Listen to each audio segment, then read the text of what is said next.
Muchas veces nos damos cuenta de que queremos llegar a la felicidad, pero estamos por el camino equivocado. Hay personas que ya andaron por muchos caminos que no encontraron la felicidad y nos cuentan su experiencia de conversión.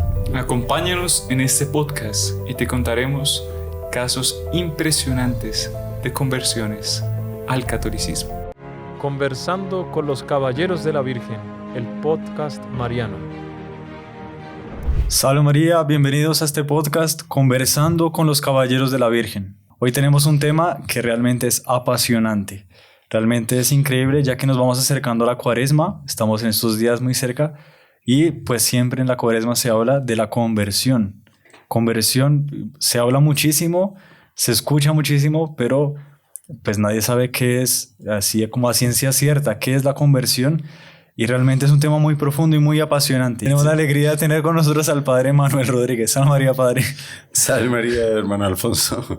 Qué alegría de estar aquí. Sí, claro, hace tiempo que no nos encontrábamos en un podcast. Fenomenal. Y también pues está con nosotros el hermano Nicolás. Salve María, hermano Salve María, Nicolás. ¿cómo está? Gracias a Dios. Estar por acá. Sí. Un honor estar aquí con el Padre Manuel. Sí, y es realmente, y el tema justo que nos une hoy, que nos trae hasta aquí, realmente es un tema increíble.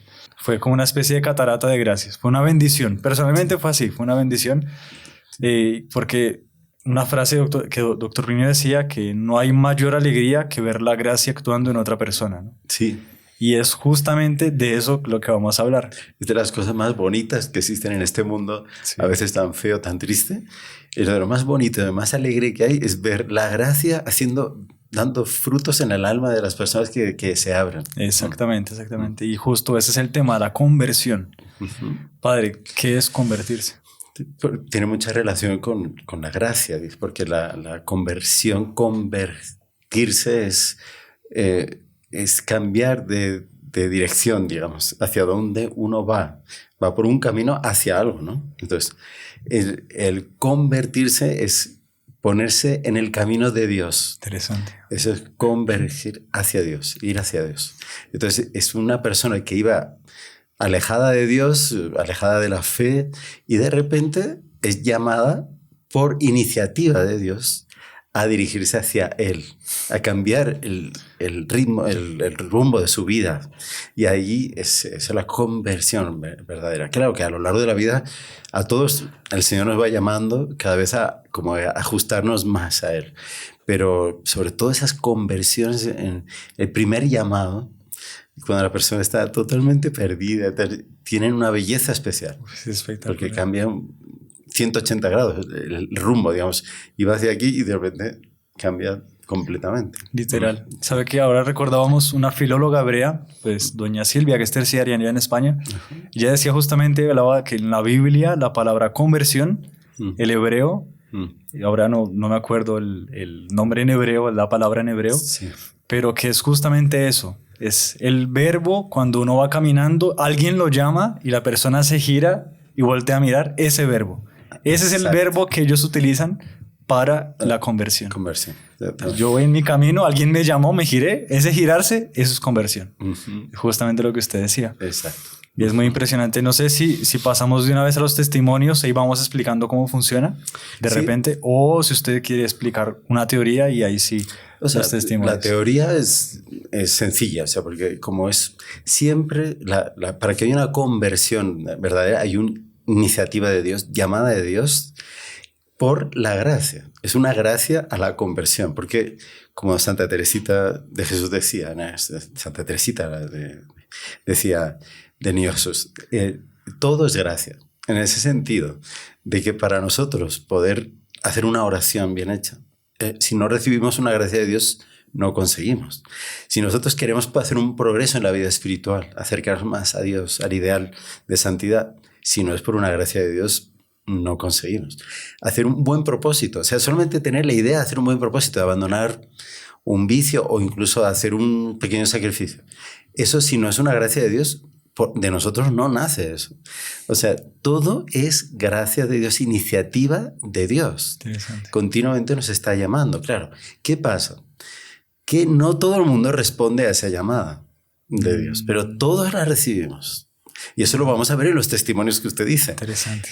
vamos a ver como los casos más increíbles, o sea, más imposibles de que la persona se acercará a Dios, recibe la llamada de Dios. Es decir, todo el mundo recibe la llamada, pero no todos la responden. Eso es algo muy, muy importante. Claro, exactamente. Sí.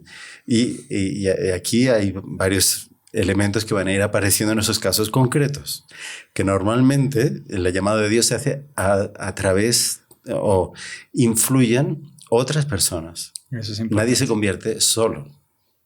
Hasta San Pablo, que es el caso de conversión así más espectacular en el sentido de que el enemigo de la iglesia que quería matar a todos los cristianos, nuestro Señor directamente se le aparece, lo derrumba, lo tira del camino que él estaba llevando para eso y le dice, no le dice directamente ahora, porque ¿qué ocurre cuando él cae? Que San Pablo le pregunta, Señor, ¿qué quieres que haga? O sea, él ya se entregó. Entiende y se entrega. Pero cuando le pregunta, ¿qué quieres que haga? Nuestro Señor le dice, no le dice tal cosa. Quiero que seas mi apóstol y evangelices a todo el mundo. No. Le dice, vete a la casa a tal casa allí en Damasco y espera a que aparezca alguien que te va a decir lo que vas a hacer. Interesante. Siempre va a tener que depender de otro. De otro.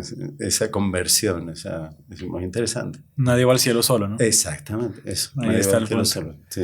Interesante. Es otro elemento de la conversión verdadera. Interesante. Mm. Fenomenal. Mm. Si les parece, el hermano Nicolás tenía una conversión, un caso como el libro, Célebres Conversiones. Sí.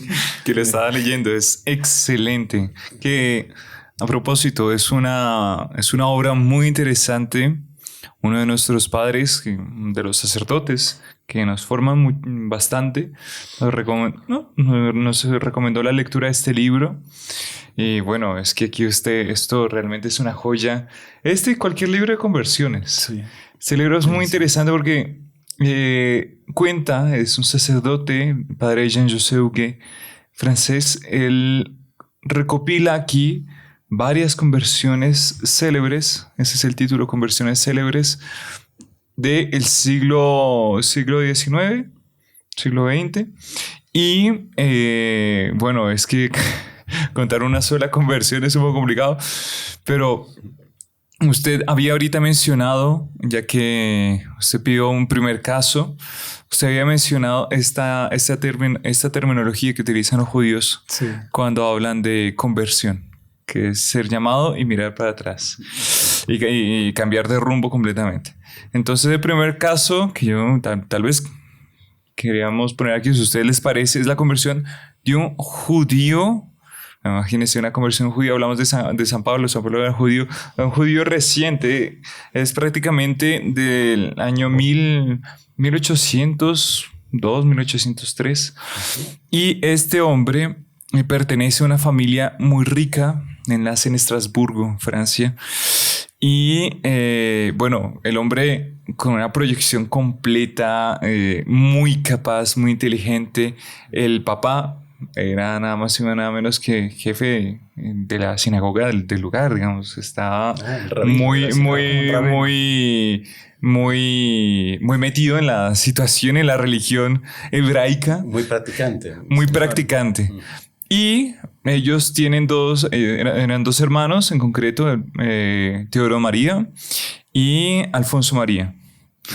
Entonces, la conversión de Alfonso María Ratisbonne es bastante conocida. Creo que ya hemos hablado varias veces aquí en los podcasts. No sé, padre, si usted alguna vez lo comentó. La medalla milagrosa. El de la medalla. Claro, el de la medalla milagrosa. Él tuvo la gracia de un recorrido que estaba haciendo en una iglesia en Francia, en Italia, en Roma, de ver a Nuestra Señora, verle solamente de los pies hasta las manos. No era capaz de verla más.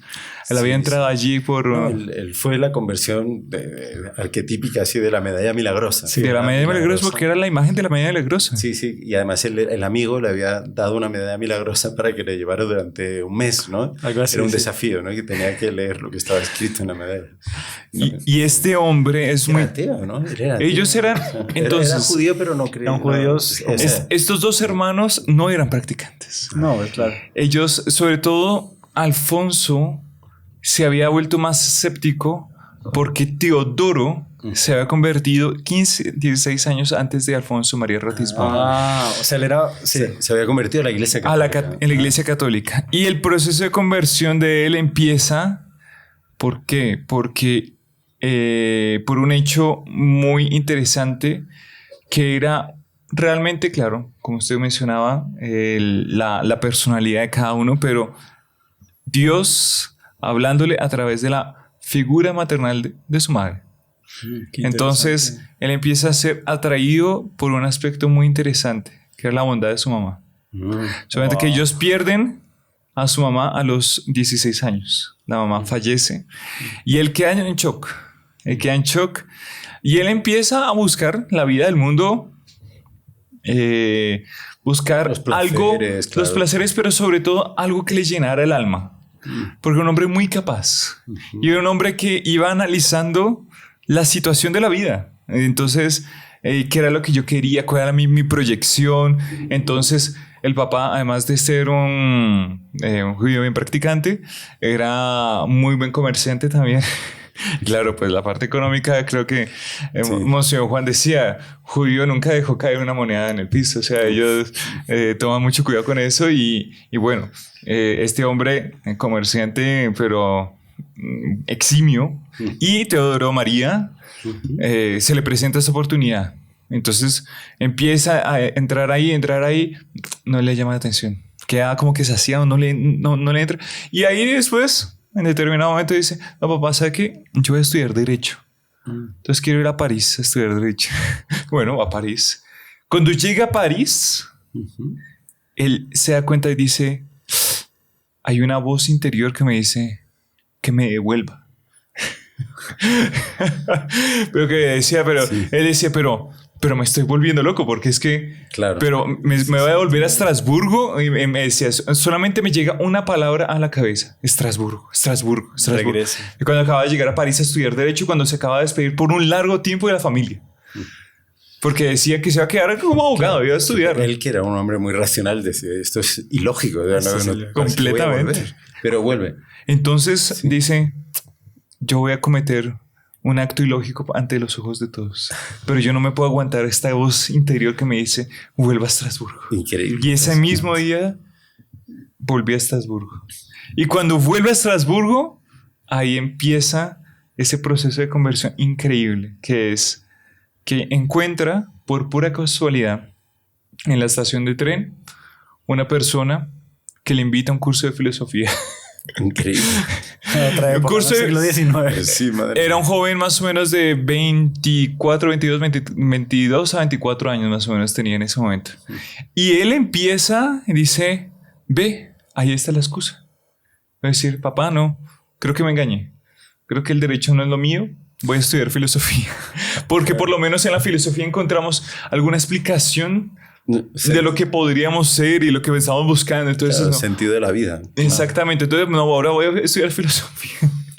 Y entonces ahí todo el mundo queda medio impresionado, güey. Y este hombre que ¿cuál es el rumbo? Yo no sé cuántas. Y ahí van dando, solamente que se da cuenta que el profesor de filosofía era católico. Era católico y dice, la primera clase de filosofía asistimos 2 judíos, que uno era el que me invitó al curso, que nos encontramos y que años después seríamos compañeros de sacerdocio. Impresionante. Un católico, un holandés y otra persona. No llegamos a ser 10 personas en ese curso de filosofía. Y siempre preguntándome cuál era la razón, sobre este punto, cuál era la razón de ser, de yo estar en el mundo. De yo estar, qué era lo que Dios quería de mí, qué era el objetivo, la razón de mi vida, para qué yo estaba haciendo esto, para qué tenía el dinero, para qué quería ser comerciante. En medio de eso la familia llega, el papá le dice, bueno, hijo, y bueno, ¿qué vas a hacer de tu vida? Ya aquí tengo un buen partido para ti, ¿por qué no te casas? Claro. Y el hombre ya estaba en un proceso de conversión porque este profesor de filosofía ya le estaba empezando a hablar de la religión católica y él cuenta aquí, él decía, a las tantas se enferma. A las tantas se enferma Y empieza a tener un dolor tan complejo que dice, yo tengo miedo de al rezar al Dios de Abraham, al rezar al Dios de los cristianos, irritar al Dios de Abraham. Creía que era otro Dios. Creía que era otro Dios. Claro. Y él decía, y él estaba en esa diatriba, en esa lucha interior. Sí. Llega la cuestión del matrimonio. Uh-huh. Y el papá le dice, bueno, Cásate. Sí. cásate. Sí. Y el hombre le dice, pues no sé si casarme o no. No sé si ese es mi camino. Y entonces el hombre va a buscar al profesor de filosofía. El profesor de filosofía le pregunta, ¿qué hago? Y él no le dice nada. Y la vieja, no, tú eres libre para decidir. Claro, ¿qué lo va a decir? Claro. Es un asunto tan personal así. Y entonces él dice, deme un consejo. Y el profesor de filosofía le dice lo que San Pablo dice. Uh-huh. Si te casas, haces bien. Y si no te casas, haces mejor. Entonces ahí el hombre queda, Dios mío, pero ¿cómo me hace la respuesta? Y en medio de eso, era una señorita de Viena, austríaca, una posición social muy buena. Y él sentía todo el atractivo del mundo llamarle. Y él decía, por mi madurez y por no tener las riendas de mi alma en mis manos, yo sentía como esa presentación del matrimonio me jalaba de una forma fuertísima, pero no por el matrimonio, sino por el mundanismo que había detrás. Y una voz que no me permitía, y que era tanto así que a pesar de que yo quería llevar esa vida al mundo, no me conseguía definir por el matrimonio y no era capaz de decir a mi papá, sí, me voy a casar. Sí, porque digamos que era un poco racional en el sentido de no me puedo dejar llevar de esta emoción, de esta atracción. Exactamente. Que en el fondo no estoy dominándolo. Exactamente. ¿No? Empezó así, ¿no? Empezó así. Y entonces a las tantas, todo el mundo empezó a burlarse de él. Ve, usted que es tan racional, usted no se da cuenta, está perdiendo las oportunidades, no se define qué clase de hombre es usted, no está estudiando filosofía, no estudia derecho, no es comerciante, no quiere tener un futuro brillante del mundo. ¿Qué le pasa? Y el hombre en esa situación, él decía darse una escapadita, una escapadita a una iglesia. Y en esa iglesia, él dice, se acabó. Yo voy a ver cómo es una ceremonia católica. Y él entra en el lugar y él entra así medio disfrazado, medio incógnito, intentando pasarse incógnito. Se agacha, se hace en los últimos bancos. Dice, yo me hice en los últimos bancos, levanté la mirada, era el momento en que el sacerdote iba a hacer la bendición con el Santísimo. Solamente que él estaba haciendo el incensamiento. Él decía, yo veía cómo la cabellera plateada, canosa del sacerdote se confundía con aquel disco blanco que estaba en el fondo. Impresionante. Y hacía una unión con el humo de incienso que subía. No sé. Y decía, esas tres cosas tienen una sola realidad. Ahí está el Dios verdadero. Qué impresionante. Una cosa lindísima. Como la bendición del Santísimo Sacramento es una ceremonia que está cargadísima de ese tipo de símbolos y de gracia. Es impresionante. No, es una cosa impresionante. Si alguno de los que están escuchando el podcast nunca ha estado en una bendición del Santísimo Sacramento, por favor, que no dejen de asistir porque es impresionante.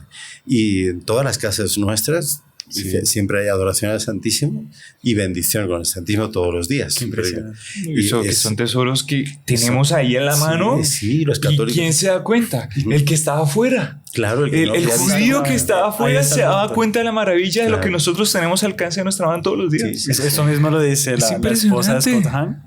Cuando ella se convierte, ella dice... Ellos eran protestantes, pastores protestantes, pero eximios, estudiaban puritanos, doctores en teología, protestantes, metodistas. Entonces, puritanos. O sea, en materia doctrinaria era eximio, pues no eximio porque pues tenían sus herejías, pero eximio era estudiaban y muy serios y muy profundos. Ella decía, los protestantes tienen el menú y lo conocen a la perfección. Pero los católicos son los que pueden probar la comida. Claro. Y ellos muchas veces no estudian, no se esfuerzan, En cambio nosotros lo estudiamos todo, pero no tenemos derecho a probarlo. Ahí está la diferencia, ¿no? Sí, sí, si, sí. si un católico estudiara, si un católico buscara crecer en su fe, qué alegría sería. Para Porque darle el valor de aquello que tenemos al alcance de la mano. Y como lo tenemos tan cerca, no le damos valor. No En cambio, sabemos ellos valorar. saben la teoría. Cuando encuentran la realidad, sí. tienen el choque. Y dicen, pues claro, esto es la Iglesia Católica. Es la única que tiene toda la plenitud. Sí, Y es muy interesante sí. este hombre porque después de este hecho, padre, Teodoro María, él va y el siguiente paso es definirse. No me voy a casar. No me voy a casar y me voy a bautizar.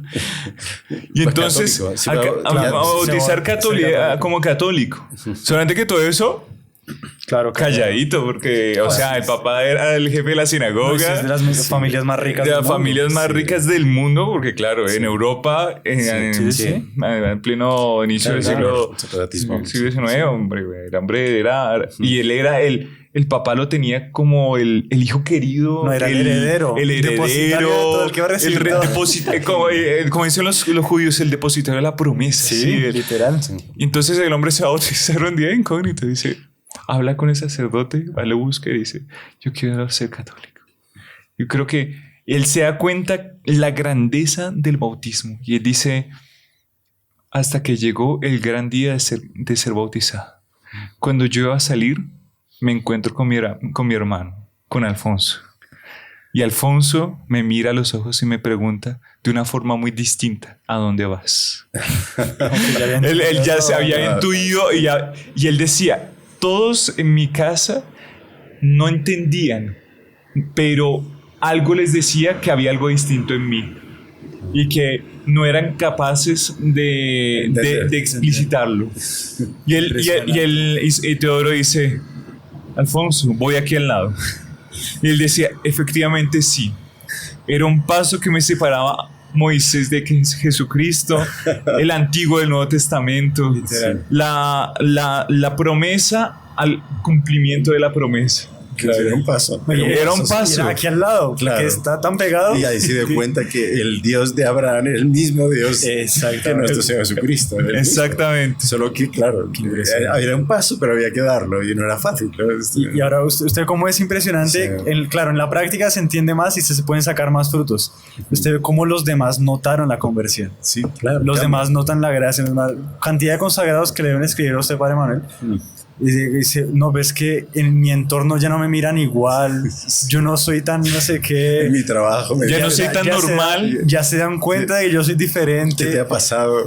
Todos me preguntan. ¿Qué te hicieron? Y ella siente que está normal, pero pues es Dios el que está actuando. Sí. Y la persona no se da cuenta, pero le dicen. Y los demás sí se dan cuenta. Es que realmente la consagración es una conversión. Sí. Ya estamos católicos, ya estamos en la fe bautizada la mayor parte, ¿no? No, porque ha habido casos de gente que se ha consagrado antes de bautizarse. ¿Ah, sí? Sí. Wow. Ya me escribió una joven en la última consagración si podía consagrarse porque estaba haciendo el catecumenado, pero todavía no le tocaba bautizarse. Impresionante. Entonces quería saber si podía, claro. Sí.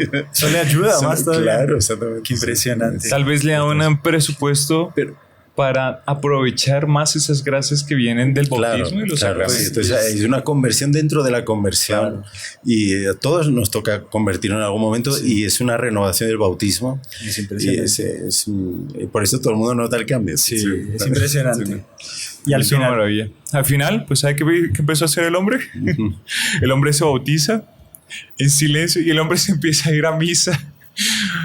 Todas escondidas. Con un gran abrigo, intentando pasar desapercibido. Claro, todo el mundo se da cuenta. Todo el mundo se empezó a dar cuenta. Este hombre está aquí en misa. Estrasburgo no era una ciudad tan grande. Claro, y claro. Y el hombre, ¿sabe qué empezó a hacer? Él, como era tan brillante, el papá le pidió, hijo, es que tú eres la esperanza nuestra. ¿Por qué no vas a la sinagoga y empiezas a evangelizar a las nuevas generaciones? O sea, evangelizar no. O sea, empiezas a instruir en la fe del Dios de Israel, a las nuevas generaciones, a los nuevos judíos que están llegando. Claro, como él conocía muy bien por la formación que había recibido de las Sagradas Escrituras, o sea, él convertirse en rabino. En rabino, igual que su padre, ¿no? De un maestro para enseñar a los otros. Para enseñarles a los otros. Era un rabino bautizado. Era un rabino bautizado. No lo sabía. Claro. Mi papá no lo sabía, pero ¿sabe qué pasó, padre? Sí. El hombre acepta y empieza todos los sábados, todos los sábados empecé a ir a la sinagoga a enseñar. Solamente que toda la doctrina que enseñaba era toda la doctrina católica de la cual yo me había admirado durante todos esos años. Pues, claro, me imagino que lo que haría sería tomar los textos del Antiguo Testamento y darles y los comentarios. Y los comentando y dándoles el sentido mesiánico para que entendieran que eso se cumplió en nuestro Señor Jesucristo al final. ¿Y sabe cuál era el punto, padre? ¿Cuál? Que toda la sinagoga quedó maravillada de las clases de él. O sea, todos los judíos empezaron a ver, este hombre está sacando todo esto. Qué cosa. Pero este hombre tiene una luz que nosotros no encontramos. Se quitaron el velo, el que habla San Pablo, sí, ¿no? Claro. Exactamente. No ven porque tienen un velo que están todavía en el hasta que no reconozcan a nuestro Señor Jesucristo, el velo les impide entender las Sagradas Escrituras. Hasta que llegó el día en que le tocó decirlo. Se acabó el secreto de que era bautizado. Cuando el papá se enteró, bueno, Dios mío, el hombre le dio una especie de shock. Claro. De nervioso pero profundo, axiológico en su ser. Claro. Él lo apartó, lo desheredó, le mandó 1000 maldiciones. Sí, qué cosa tremenda, ¿no? Porque sé que en el siglo XIX hubo muchísimas conversiones de judíos, bueno, en el siglo XX también, pero en el siglo XIX, especialmente en Francia, hubo muchísimas conversiones, toda Centro Europa. Sí, porque los judíos estaban en esa disyuntiva, ¿no? ¿Qué hacer? O sea, porque el Mesías, ¿cómo es la cosa? La verdad está en la Iglesia Católica. Ellos son inteligentes, ellos no son. Pero era como que renunciar a su identidad por ese rechazo duro, ¿no? que ellos iban a sentir. Era una fuerza de pulso allí, terrible. Y el hombre, Teodoro María, entonces acepta eso. Él decide fundar después, hacerse religioso, hacerse sacerdote católico y fundar aquí estoy resumiendo, padre. Sí, claro. Este es el libro. Igual esa es la idea, ¿no? Sí, porque tenemos que hablar de solamente por el caso. La mitad del podcast es un caso. Sí, disculpe, pero el hombre, Teodoro María, él funda una congregación que se llama Congregación de Nuestra Señora de Sion para acompañar la conversión de los judíos. De los hermanos hebreos. De los hermanos hebreos. Y Alfonso María, cuando ve la conversión de su hermano, dice, yo no voy a hacer eso. Y él queda más ateo. Por eso es que cuando él se convierte, él llevaba una vida ni de judío. Él lleva una vida ateo, no cree ni en Dios de Israel. No le interesaba. No le interesaba. Hasta que la Virgen, como era madre, ahí toma. El miedo en punto, porque era Alfonso y Teodoro, que el punto de referencia era el afecto de su madre que perdieron a los 16 años. Qué impresionante. Es súper interesante. La Virgen lo cogió a él. Y dicen que Teodoro María, a lo largo de esos 16 años, hasta que Alfonso se convierte, él llevó un montón de padecimientos comprando la conversión de su hermano. Qué impresionante. Qué bonito. Súper interesante. Siempre eso. Siempre la conversión de uno normalmente depende de otros. Incluso a veces no se conoce, no se sabe quién fue que rezó, sufrió por la conversión de alguien, ¿no? Sí. Y entonces eso se sabrá el día del juicio final. Qué impresionante. En el cielo aparecerá la gloria de alguien. Dice, no, de repente una monjita clausura que se enfermó con un cáncer terrible y ofrecía todo por la conversión de... Ella tampoco sabía quién. Claro. Pero en el cielo se sabrá. Y Dios toma eso para un alma, lo aplica y opera la conversión. No, hablamos al principio de San Pablo. ¿Por qué se convirtió San Pablo? Fueron los sufrimientos de aquel que él ayudó a matar. Claro. Que fue San Esteban. Mientras lo apedreaban, cuenta ahí en los Hechos de los Apóstoles, quién estaba sujetando el manto de los que lo estaban apedreando. Un joven llamado Saulo, que aprobaba la muerte la ejecución. De Esteban. Y Esteban... la última oración que hizo: Padre, no les tengas en cuenta este pecado. Y él, ofreciendo su vida, consiguió la conversión del apóstol. Qué impresionante. De San Pablo. Qué impresionante. Lindísimo. O sea, es Bueno, padre. una lucha de amor así impresionante lo que es la conversión. Pues padre, yo creo que ya llegamos a la pausa. Sí. Ya vamos, es increíble, uno se mete aquí en el tema y cuando menos se da cuenta ya hay que parar. Pero entonces vamos a hacer una pausa y después continuamos. Los que tengan, aprovechen este tiempo de dejar su testimonio. Si también se convirtió, recibió una gracia, deje su testimonio, deje su comentario y nos vemos al regresar. En el canal Caballeros de la Virgen queremos invitarte a descubrir los tesoros de nuestra iglesia a través de un programa especial que hemos preparado con mucho cariño y devoción. En este programa conoceremos las riquezas espirituales, históricas y culturales que nuestra fe católica nos ofrece, desde las reliquias sagradas hasta las historias de santos que han marcado nuestra tradición. Cada episodio te llevará a un viaje de fe y conocimiento. No te pierdas esta oportunidad única de profundizar en tu vida espiritual y fortalecer tu fe. Suscríbete a nuestro canal, activa la campanita de notificaciones y acompáñanos en esta maravillosa aventura.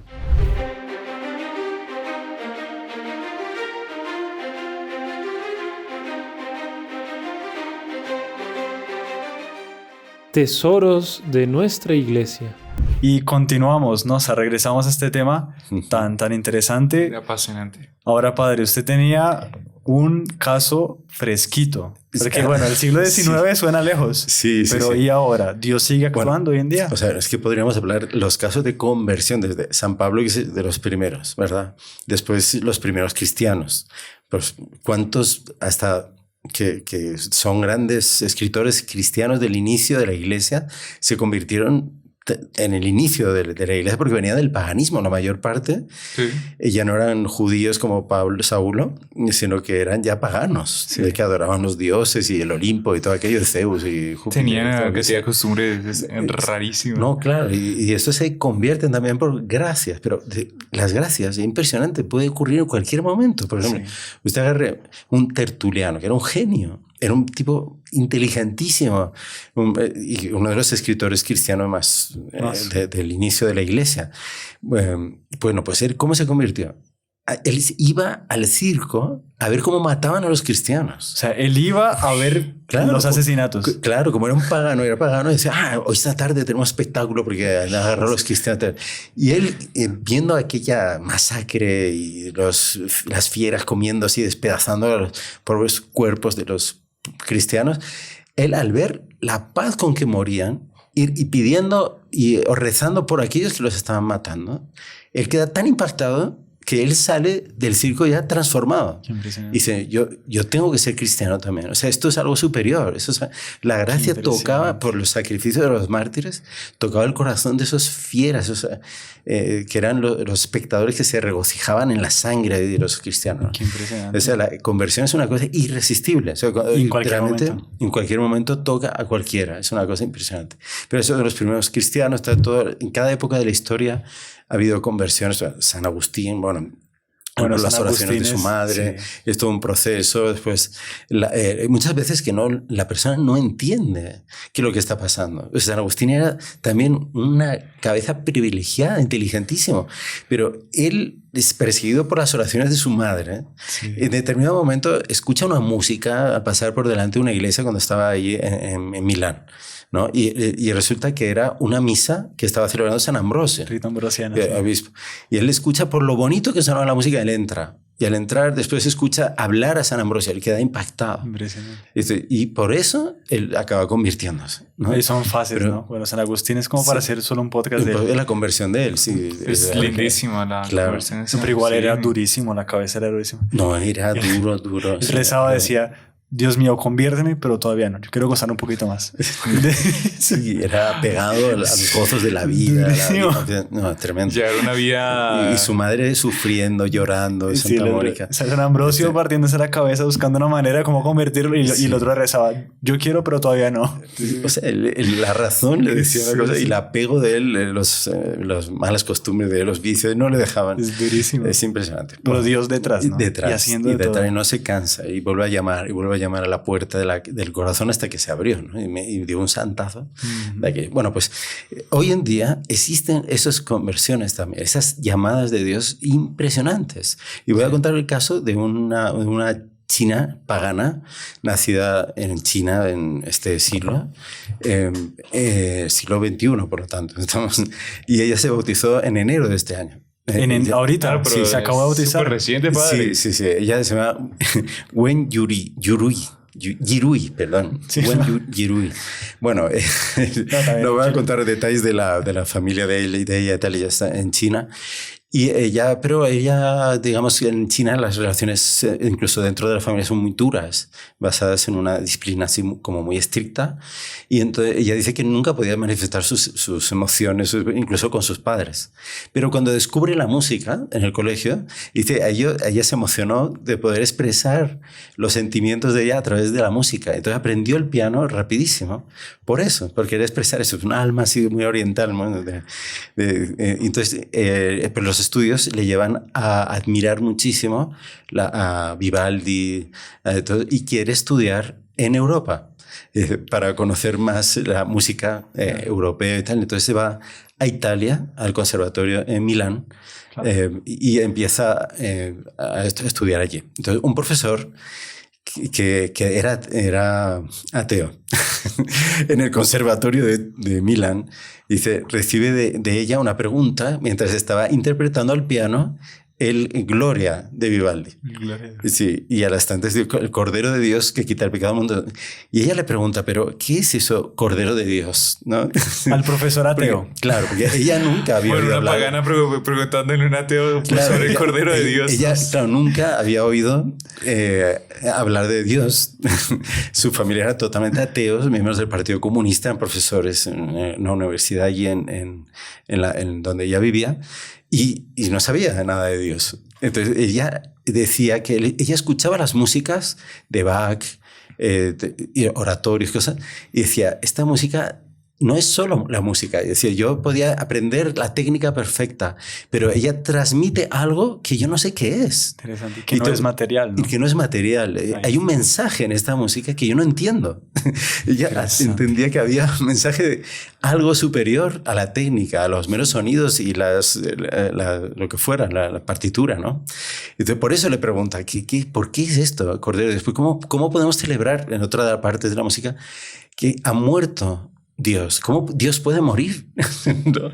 Y ya no entendía. No entendía. Eso es el inicio de preguntas que Dios le va poniendo en el alma. Hasta que, a base de varios cursos que hace de música, todo, y ella empieza a dar clase también. Dice, ella encuentra uno que es católico y empieza a dar respuestas a esas preguntas. Entonces, un día, aprendiendo cultura de Italia, italiano, el profesor les lleva a la catedral de Milán. Entonces, él viendo esa catedral, es toda de mármol.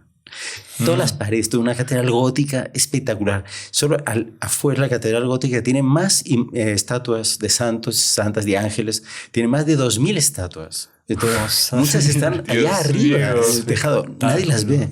Y dice, pero ella veía esa belleza. Dice, pero ¿por qué? Pues que todo ella era la mentalidad utilitarista. Dice que en China lo único que importa es lo que es útil. Si no, no tiene sentido. Es todo materialismo puro. Y cualquier otra pregunta que trascienda de lo material es inútil. Dice, ¿por qué preguntas eso? No se pregunta. Su mamá le decía eso cuando le preguntaba sobre qué sentido tiene la vida, por qué existe el mundo. Le decía, no, eso es pura física. ¿No? Y ella decía, no puede ser. Pero claro, yo tenía 16, 17, 18 años, a los 20 años que va a Italia. Entonces, llegando a la catedral, dice, ¿por qué construyeron esto tan bello? Tiene que haber un motivo, ¿no? Qué impresionante. Entonces, allí ella empieza a entender algo y entra en contacto un compañero y le dice, bueno, tú necesitas a alguien que hable chino también, porque ella lo que sabía de italiano no daba para explicarle más cosas del Evangelio, no daba. Entonces había un sacerdote chino en Milán, ahí. Justo. Dice, exactamente. Qué increíble. Que entonces Dios va proponiendo le presenta y le va enseñando a lo largo de un año, le enseña el Antiguo Testamento y otro año el Nuevo Testamento. Y ella cada vez va quedando más encantada, hasta que al final, en un viaje que hace en Asís, para conocer a Sis y tal. Entonces ella pide para ser bautizada. Qué impresionante. Entonces bautizar. ¿Y qué pasó? Eso se transmite, ¿no? Ella empezó a rezar por sus padres, que eran ateos, no conocían nada, ¿no? Con un viaje que va a China a visitarles, les empieza a hablar y les dice, yo me bauticé, soy católico. Los padres quedan así, ¿cómo es esto? ¿No? ¿Qué le pasó a esta? Sí. Ahí está. Él les explicó todo. Mira, es que la belleza es Dios. Dios se expresa a través de la belleza. Dios está aquí, está en todas partes. Él creó todo y todo está marcado por esa... ella lo que le llamó fue eso. La belleza, ¿no? Y los padres empezaron un proceso, tanto que su padre ahora ya se santigua y todo. Cuando dice que los trajo a Italia, los enseñó, y cuando entró a las iglesias, él se santiguaba. Así. Qué impresionante. Y los amigos de ella, ya cuando va a China, ella usaron una iglesia católica en su ciudad, que creo que tiene 6 millones de habitantes. Y solamente hay una iglesia. Hay unos 60.000 católicos, pero están prohibidas. Entonces solamente tienen una que permiten, pero que está cerrada todo el día. Solamente se puede abrir media hora al día, celebrar una misa y cierran. No está permitido. Ningún menor de 18 años puede entrar en la iglesia, está prohibido. Entonces, y a los jóvenes de allí les falta alguien que les hable. Yo rezo porque un día llegue a esa hora. Qué impresionante. Entonces ella quiere convertir. Impresionante. Es muy bonito, ¿no? Un caso fresquito. Súper fresco. Sí, muy interesante recordaba. ese punto que usted menciona. Ella convertirse por la belleza. Es que Dios es la belleza. Exactamente. ¿Cuánta gente que va a la iglesia aquí en Tocancipá? Que entra, mira la iglesia. ¡Wow! ¡Qué bonito! Disculpe, ¿hay confesiones aquí? Sí, muchos es casos. automático. Muchos casos. La gente ve la belleza y dice, ¡wow! Pues Dios es bonito. Mi alma está así. Quiero convertirme. Claro, quiero limpiar mi alma. Quiero que mi alma esté en consonancia con eso. Quitar todo lo que sea feo, todo lo que es pecado. Y Dios se vale cualquier cosa. Una música, Gloria de Vivaldi, una construcción. Sí. Dios se vale de un trato de la mamá. ¿Sabe qué es? Tenía un caso muy interesante. Es un poco diferente porque hemos visto cómo Dios acompaña y tal. Otra perspectiva, si les parece. Claro, un caso, claro. Sí. Un caso de una mujer llamada Regina García. La Guerra Civil Española. Uy, entonces un francés judío, una china y una española. Pero era española militante católica. Anticatólica. Militante anticatólica. Porque desde niña ella escuchaba rumores de que los católicos eran muy malos, de que no sé qué. Inclusive ella quedó indignadísima y entró al Partido Comunista así férreo una vez que se regó por la ciudad de Madrid un rumor de que las catequistas y las monjas estaban repartiendo caramelos envenenados a los niños. No. Entonces que los católicos están matando niños. Se formó una revuelta y empezaron a matar y romper puertas de conventos, matar monjas, matar sacerdotes, matar católicos. Su propia mamá casi la matan ahí. Imagínate. Y ella estaba más indignada con la noticia comunista que con su propia madre.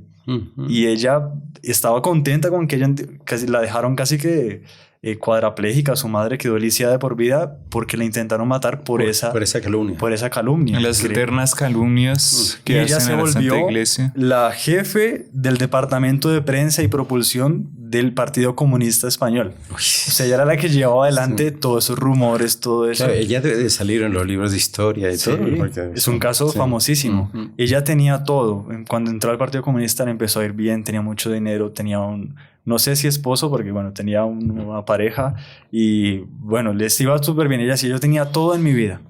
Hasta que un día se me vino todo al revés.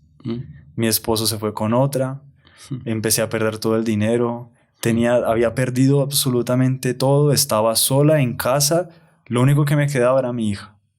Y estaba con mi niña y ella empezó a enfermarse. Y como ella no tenía dinero, el Partido Comunista me había dejado medio de lado. Había empezado la guerra, entonces no hacían tanto esfuerzo en la prensa, sino en la parte militar, que ya me habían dejado de lado, no tenía dinero, no tenía nada, y mi hija estaba muriendo en mi casa. Y una noche estaba ahí con su hija, ya la veía casi que agonizando de la fiebre, estaba muy mal la pobre niña, y ella, viendo a su hija ya al punto de la muerte, ella dice, Dios mío, yo sé que tú existes. Y yo he hecho cosas muy malas. Castígame a mí, no la castigues a ella. Castígame a mí si quieres, pero a ella déjala con vida. Ella pensaba que a lo mejor estaba enferma por culpa de ella, de lo que había hecho. En el fondo ella, fue tal el sufrimiento, vio que toda la esperanza del mundo, el mundo que ella tenía y que creía que estaba todo asegurado, se le vino abajo, que ella se dio cuenta, Dios, tú existes de verdad. No. Si vas a castigarme, castígame a mí, pero no a ella. Si tú la curas, yo me convierto. Y al día siguiente la niña estaba intacta, estaba curada. Impresionante. Ahí ella cambia de vida, se convierte. Ahí es increíble. Qué milagro. Dios se respeta las psicologías de las personas, ¿no? Sí, y Dios muchas se veces adapta a cada psicología. es increíble. Y Dios se vale del infortunio. Sí. Mucha gente que si no se estrella contra un muro, no se convierte. Tal cual. Sí, y permitió a Dios que llegara a ese extremo la enfermedad de la hija para facilitar la conversión de ella, lo que más era la curación espiritual de ella y de la hija, claro. Ella dice eso, yo no, en el momento no me di cuenta, pero ese castigo era el mayor acto de amor. Y ella dice eso. Qué bonito, ¿no? O sea, que es un punto que es muy común entre los procesos de conversión. Claro, hay unos más, otros menos, pero en todos se encuentra ese punto, que es la parte del sufrimiento.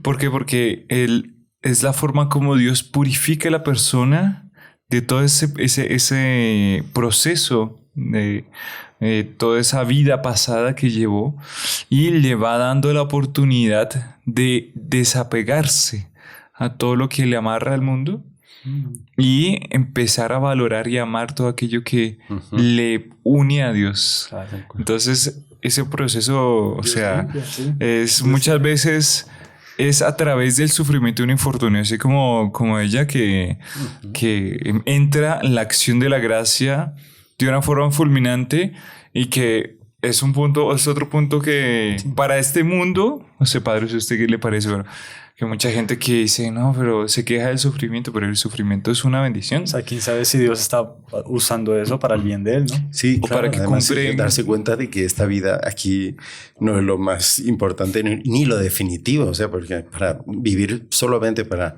tener buena salud, buen trabajo, mucha plata, pues ¿qué sentido tiene si uno se va a morir al final? Entonces, tener sufrimientos ayuda a la persona a desapegarse ya y pensar ya en lo que vale la pena. Es un don de Dios. La vida eterna. Hace parte del proceso de conversión diario de cada uno de nosotros. Aceptar la cruz. Aceptar Sí, la esto cruz. la chinita eso lo decía también, ¿no? Decía, eso es que cuando yo leía el Evangelio decía que nuestro Señor no promete la felicidad. Yo había siempre he escuchado lo contrario, o sea que la felicidad tiene que ser aquí en la tierra. Por eso había que esforzarse, por eso había que trabajar, estudiar y tal. Producir y sí, eso. Y dice, pero yo me di cuenta que no habíamos nacido para eso. Ahora tenía sentido la vida, porque antes, por lo que me decían mis padres, me decían en el colegio, en la universidad y en China, que eso es vacío. Lo encontraba vacío. Y la vaciedad del mundo. Y nuestro Señor nos dice que lo que nos ofrece aquí es la cruz. O sea, que se niega a sí mismo, que agarre la cruz y me siga para llegar después a la gloria. Ahí sí. Sí. Vale. Ahora, es interesante cómo Dios dice que carguemos la cruz y todo, pero Él es el cirineo, ¿no? Y Él ayuda y Él está detrás. Claro. Dice, porque vengan a mí todos los que están cansados y agobiados, que yo los aliviaré. Porque mi carga es suave y mi carga ligera. Entonces, Él ayuda. Pero no le quita la carga a uno. El proceso de conversión es para todas las personas, para cada uno de nosotros, a cada instante, a cada momento. Y sabe que hay una cosa muy impresionante de los recién convertidos. La alegría con que ellos transmiten su experiencia. Es algo desbordante, irresistible. Es algo impresionante. La terminología. Tiene otra, eso le iba a decir. Tengo unos libros aquí, imagínense, son de musulmanes actuales, vivos, o sea, son recientísimos, convertidos a la Iglesia Católica en Europa. Pero cuente un caso. O sea, es que es un poco difícil, pero... Alguno que se acuerde. No, si usted quiere, tengo uno al respecto de la vaciedad del mundo, pero también no sé si usted ya lo tenía preparado. No, pues puede contar eso. ¿Sí le parece?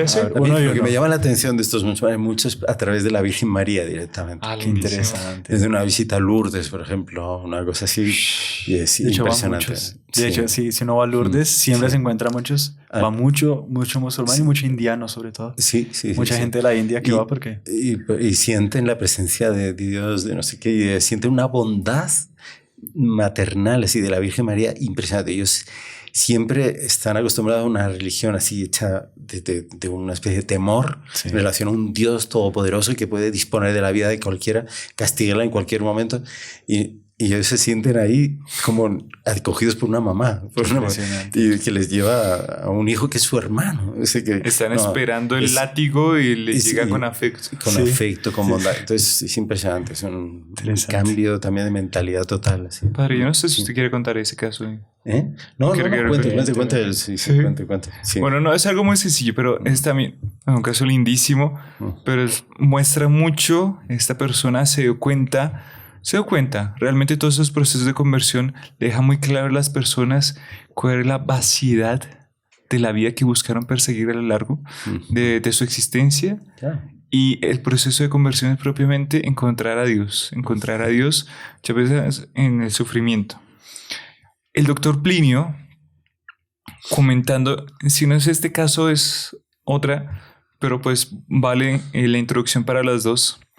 Hace una introducción lindísima. Dice, cuando Europa era el centro del mundo, Francia era el centro de Europa, París era el centro de Francia y Eva Lavalier era el centro de París. Claro.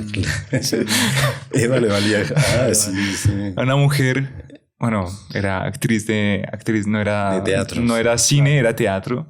Inicio 1800, 2, 3 también, contemporánea a Ratisbonne de Teodoro María. Más posterior, un poco más posterior. Un poquito, tal vez sí. Y ella, una mujer con una proyección y que, padre, uno infelizmente... Era la actriz. Era el ídolo de todo el mundo. Era tan terrible. Sí. Era tan terrible que las personas que... La propaganda de venta de cosméticos y todo eso, la vendían con fotografías de ella. Claro, porque entonces la crema antiarrugas, vas a ver Dios, la crema del tratamiento para mantenerse linda y bonita hasta 200 años, vas a ver que todo era ella, ¿no? Todo era ella porque ella era el centro de París. El centro de París era el centro del mundanismo. Sí, del mundo entero. Y ella, ¿sabe qué era curioso? Que ella no se llamaba Eva Lavalier. Claro. Ella se llamaba Eugenia Sagle, alguna cosa así, no me acuerdo el apellido. Y ella no era de París. Ella le prometen tener una vida de mundo, ser una actriz famosa en París. Bueno, una joven bien parecida, bien guapa, tal. Y tenía un don para el teatro. Tenía un don para el teatro fabuloso. Y le dice, bueno, va. Y ella se dice, yo puedo conseguir todo lo que me quiero proponer. Entonces ahí entra el egoísmo. Y empieza a llevar el egoísmo y me voy a lanzar a entrar en este trabajo de actriz. Y entonces llega y empiezan a preguntarle, nombre, señorita Lavalier. No, pero ese es su apellido, ¿cuál es su nombre? Y ella se pone a pensar, dice, Eugenia es muy anticuado. Tengo que tener un nombre más emblemático. ¿Por qué no Eva? Eva Lavalier. Eva, bienvenida, siga. Ella acuñó un símbolo que era la serpiente mostrando una manzana. Ay, señor. Una cosa, y era una mujer que empezó a llevar una vida mundana, ganaba dinero por montones, lo que quería, tenía un anillo, que ella tenía, hombre, valía un montón de dinero. No, claro, todos los admiradores de ella, todos los regalos, amantes, todo eso. Exactamente, habían tipos que, bueno, y estaban buscándola detrás de ella. Y, bueno, tiene un hijo fuera del matrimonio, se casa, después no le funciona el matrimonio, después tiene otro hijo fuera del matrimonio. Y en medio de todo ese fasto, de toda esa riqueza, de todo ese movimiento, un día tiene un intervalo después de una grabación. Sí, estamos haciendo una grabación, tiene un intervalo después de una grabación. O sea, una sesión. Una sesión. Y así, un poco, está en invierno y decide, yo voy a salir un poquito a caminar.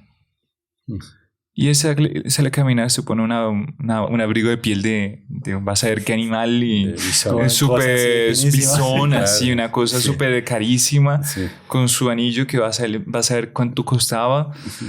Ella se va al puente Alexander III.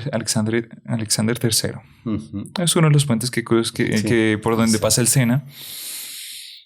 Y ella se pone a ver el río, el agua del río, y dice: cómo yo soy triste, cómo yo soy vacía, como yo teniendo todo, soy la más infeliz. No, qué horror. Y se tira al puente. Sí, Se tira del puente. Así ve una Qué cosa bárbaro. terrible, pero de la prueba de la frustración de Claro. aquellos que persiguen tener todas las cosas de este mundo. Claro. Y que Monseñor Juan toda la vida nos dijo eso. Sí, sí. Toda la vida nos dijo: mire, yo visité y conocí personas riquísimas, frustradas, vacías, Se dan cuenta que no es nada. con la carrera montadísima, famosos, Sí. con plata, con prestigios, vacíos. Ujú. Y esta mujer estaba grabando, o sea, era la Sí, más sí. famosa. Sí, estaba en él, sí. ¿Sabe qué pasó, padre? No, la historia no acaba y no se convirtió, pero ¿no? sí. Se convirtió. ¿Sabes qué pasó? Se convirtió. Fin, no. Pero no se murió en No. el río. La sacaron. Ella la encuentra un trabajador, un obrero que estaba pasando. Ujú. Ella la saca del Sena. Ella se levanta, se despierta medio inconsciente de la inconsciencia, y a las tantas el obrero le dice: bueno, tú eres una muchacha muy simpática, muy bien puesta. ¿Por qué te tiraste? Claro. ¿Sabes? Hasta te pareces a Eva Lavalier. Porque todo el mundo en París y en Francia conocía a Eva Lavalier. Claro, sí. Y ella le dice: es que yo soy Eva Lavalier. Imagino. Y él dice: ¿usted se va a la Bali? ¿Y por qué se tiró? ¿Y qué le pasó? ¿Fue un accidente en el auto? No, yo me tiré. Yo me tiré porque soy infeliz. Impresionante. Qué bárbaro. Pero mire, muchas gracias por el gesto de sacarme. Creo que no era mi momento. Y cogí el anillo para usted. Ah, Yo qué creo que con bonito. eso usted puede vivir el resto de su vida. Como que ya está Agradeciéndole. desprenderse de todo, ¿no? Exactamente. Y ya empieza ese proceso de conversión. Así, cuando las tantas decían: no, vamos a grabar un programa, una serie, vamos a firmar con Estados Unidos. Me voy a ir a grabar allá. Empezaba a trabajar, una gira. Entonces ella va a empezar a vivir en Estados Unidos. Solamente que entonces ella se retira a un poblado cerca de París, y en el poblado ella se queda con una sirvienta, una sirvienta, y a las tantas, en el mismo castillo donde ella estaba alojada, llega un sacerdote. Llega el sacerdote y ella encuentra al sacerdote y dice: ah, usted es un sacerdote. Sí. Oigan, y usted feliz, ¿no? Usted es muy tranquilo, ya pues. Sí, claro. Y usted le dice: usted se va a la Bali, ¿no? Bueno, yo creo que usted es más feliz, ¿no? Y ella dice: no, yo no soy feliz. Yo llevo mucho tiempo buscando la felicidad y veo que usted la tiene y yo no la tengo. Y entonces empezó a decirle, el sacerdote le dice: muy bien, pero ¿usted cree en Dios? ¿Dios? Yo ya había hecho... Y ella empieza a pensar: yo ya había hecho un trato con el diablo, yo había buscado un brujo, había que me invocara a Lucifer, porque yo quería que Lucifer me hiciera más famosa. Y le di un plazo. Qué bárbaro. Solamente que Lucifer no me cumplió. Y entonces yo me puse brava con el demonio y le dije: usted no sirve para nada. Yo le vendí mi alma. Yo le vendí mi alma para que usted me ayudara y usted no me quiso ayudar. Pero qué tremendo. Pero una cosa absurda. Le dice, pensando todo eso, dice al padre: sí, yo creo que creo en Dios. Yo creo que creo en Dios. Y empieza el proceso de conversión. Empieza el proceso de conversión hasta que decide confesarse.